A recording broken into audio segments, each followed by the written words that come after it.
Over 418 people were confirmed dead, though the actual number was likely higher. Many victims were found in groups, families who had tried to escape together.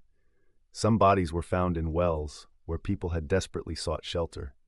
The intense heat had made identification impossible for many victims. Here is the story. 1894, the skies above Hinckley, Minnesota, turned an ominous copper color. What followed would become one of the most devastating natural disasters in Minnesota history, forever changing the landscape and the lives of those who called this pine-rich region home. The summer of 1894 had been unusually dry and hot. The logging industry, which dominated the area, had left behind vast amounts of slash, discarded tops, and branches of trees. Small fires were common in the region, as logging companies and farmers regularly burned debris.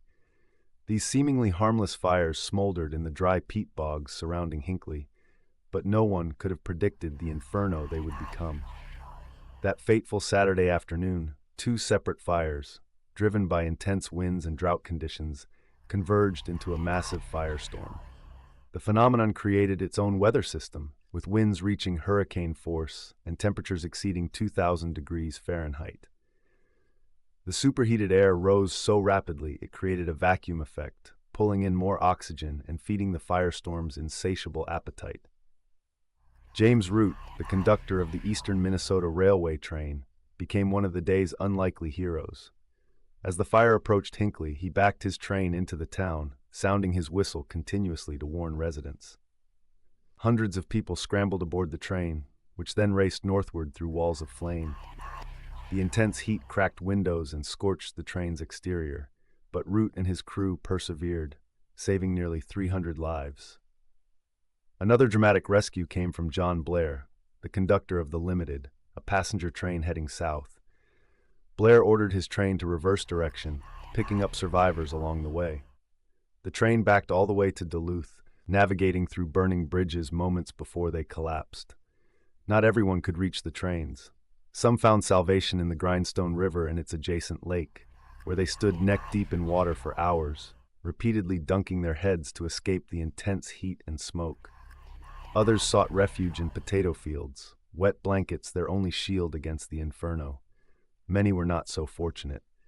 The fire moved with terrifying speed, consuming everything in its path. Witnesses described walls of flame hundreds of feet high, moving faster than a person could run.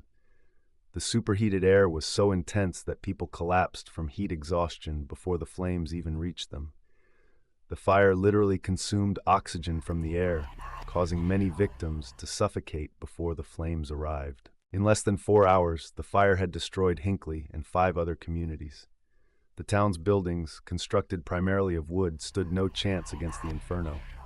The fire was so intense that it melted metal, turned sand into glass, and reduced solid structures to ash in minutes. When it was over, more than 400 square miles lay devastated. The aftermath revealed the fire's horrific toll. Over 418 people were confirmed dead, though the actual number was likely higher. Many victims were found in groups, families who had tried to escape together. Some bodies were found in wells, where people had desperately sought shelter. The intense heat had made identification impossible for many victims. In the days following the disaster, recovery efforts began. A mass grave was dug for the unidentified victims, now marked by the Hinckley Fire Monument. The monument stands as a solemn reminder of that terrible day, with rows of unmarked graves telling the silent story of lives cut short. The cemetery includes a large granite monument erected in 1900, bearing the names of known victims and acknowledging those who remain unnamed. The response to the disaster marked one of Minnesota's first organized relief efforts. Communities across the state sent aid, and the state government stepped in to help rebuild. The tragedy led to significant changes in Minnesota's forestry practices and fire prevention methods. The state established its first organized fire prevention and fighting system in response to the disaster. Hinckley rebuilt, though it would never be the same. The lumber industry, which had been the town's economic foundation, was decimated. The fire had consumed enough timber to build a city the size of Minneapolis. Yet from the ashes, the community found the strength to persevere. New buildings rose, this time with more attention to fire resistance. The town's resilience became as much a part of its legacy as the disaster itself. Today, the Hinckley Fire Museum preserves the memory of the disaster and its victims. Housed in a restored railroad depot, it tells the story of that terrible day through artifacts, photographs, and personal accounts. The museum serves not only as a memorial, but as an educational resource, teaching new generations about the importance of fire prevention and the power of community in the face of disaster. The Great Hinckley Fire remains one of Minnesota's most significant historical events, a reminder of nature's destructive power and human resilience.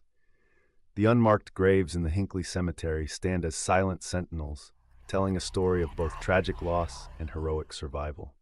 Their presence ensures that the events of September 1st, 1894, will never be forgotten, and that the lessons learned from that terrible day continue to influence forest management and fire prevention practices more than a century later.